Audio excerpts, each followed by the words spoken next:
So kanina kuya, pinaliwanag ko yung ano ha, yung yellow box. Alam mo, intersection yon ha? O sige, karugtong nun, ha? Ito yung tanong mo.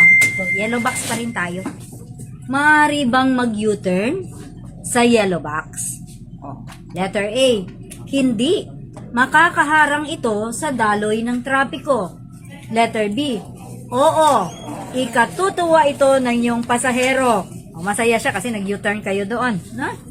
O letter C, oo, kailan mo man gustuhin. O, pwede ba? Letter A. Letter A.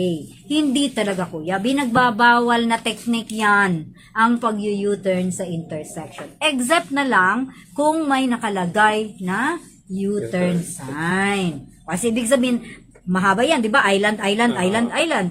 So, kung may nakalagay dyan, ito yung designated area na para bumalik ka. So, doon lang tayo pwede mag-U-turn, ha? Oh, pero iba dito sa atin, pag silip ganyan, walang law enforcer, walang traffic. Oh, diba? Shoo, kahit may nakalagay pa, mga tricycle, karamihan. Businahan mo na kasi nakikita mo yung kanyang intensyon na gusto niya mag-U-turn, ay wala siyang pakialam. Mag-U-turn siya. Nabantayan niya lang ay yung traffic enforcer. Oh, so, huwag tayong dumagdag doon, ha?